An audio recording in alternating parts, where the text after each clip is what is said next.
तो आज सुबह उठ तो गया हमारे डूट लग जाते ज्वार लेने। हम आज गए ज्वार लेने खेत में। तो सबसे पहले देखो खेत का व्यू कितना अच्छा आ रहा है। ये हरी ज्वार है, देखो भाई 12 भी चल रही थी यहाँ पे। किसी के बुग्गी की बाट में खड़े थे, मगर किसी की बुग्गी बुग्गी मिला ज्वार गिर लेके। देखो सूरज पूरा दोपहर चढ़ रही है सिर पे। तो यहाँ पे आ गए थे घास काटने वाले भी। मैंने कट्टी ज्वार, इतने ज्वार वार काट के यहाँ पे घसियारे घास काट रहे थे देखो। तो घसियारी भी मिल गई हमें घास काटती हुई। बहुत अच्छा व्यू हो रहा था भाई खेत में, तो बहुत अच्छा आनंद आता है। तो घर आके मैंने करी आज घर की साफ सफाई। सबसे पहले करी कपड़ों की तय। मम्मी ने बोली कपड़ों की तय करनी है आज सारों की। मगर ठीक है, कपड़ों की तय वह करके मैंने एक बलियान सेट करा। उन्हें धर दिया मैंने सेब में धरने के बाद मम्मी बोली कि नाम आज तो झाड़ू पोछा तू ही करिए, मेरे तो टांग में दर्द हो रहा। मगर ठीक है मम्मी, मैं कर दूंगा झाड़ू पोछा। तो मैंने सोफा वोफा सेट करा, साफ सफाई करी। जैसी भाई मेरे पे साफ सफाई हुई, लड़कों को पता ऐसी हो करा। खैर घर की साफ सफाई तो औरत ही करा करा। तो मैंने बेड वेड क्लीन करा। तो ये सब बढ़िया ढाल चादर उधर झाड़ के बिछा दी थी। तो मैंने जूते उते सेट करके नीचे पलंग के नीचे कूड़ा होगा बिल्कुल बढ़िया ढाल साफ झाड़ू लगाई। टाइल्स पे तो हमारी टाइल भी एक जगह था टूट सी गई, इसे ठीक करवानी पड़ेगी। अब ये दिक्कत सी करें।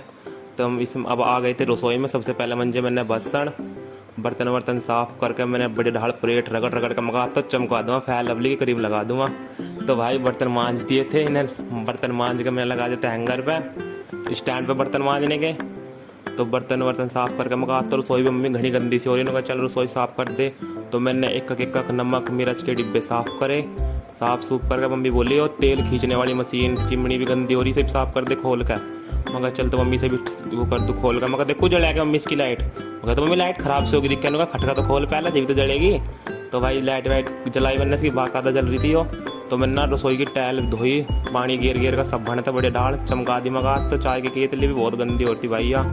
तो साफ करने के बाद मैंने गैस लगा, गैस का चूल्हा भी साफ कर दिया, बहुत सारा गंदा होता था। मैं कल चाय लिकड़ गई थी तो मेरे पे ही लिकड़ गई थी। तो फिर मैं कमरे में आ गया पोछा लगाने। मैंने पोछा लगाया बढ़िया ढाल रगड़ रगड़ के। जान लोग का मेरा हाथ गया पलंग विलंग के नीचे। मगा तो टाइल चमका दूँ, 3-4 दिन पहले लगाया पोछा की मम्मी का पोछा लगता ना आप जा। तो मैंने रसोई भी साफ कर दी सारी आज बाकायदा। मगा तो सही है कि मम्मी पर लोग का हाथ जाता ना सफाई में। मम्मी मेरी ज़्यादा मोटी ना, तो मैंने वाइपर से भी करा सफा। वाइपर से सारा पानी वानी सूत कर रसोई हो गई थी बिल्कुल सफा। फिर लगे हाथ मैंने रसोई में पोछा लगा दिया था। बहुत दिन हो गए थे, सारी बारीकी तो सफा करी मैंने, कि हमारे घर में कोई है ना, मैं ही सफा करने को करूँ सारा काम। तो सारा काम करके मैंने झाड़ू पोछा कर दिया था सफा। मम्मी जाती कूड़ा गेरना करी, मैं इतना कूड़ा गेरिया तो इतना पोछा लगा ले। मैं ठीक है तुम इतना कूड़ा वूड़ा गेरिया मैं पोछा लगाऊं। तो भाई यो हमारी आज की साफ सफाई है, देखो कैसे चमकाई रसोई। मेरे को तो इतनी सफा हुई, बताना कमेंट करके सही सफा हो रही है कि। मिलते हैं नेक्स्ट व्लॉग में, तब तक के लिए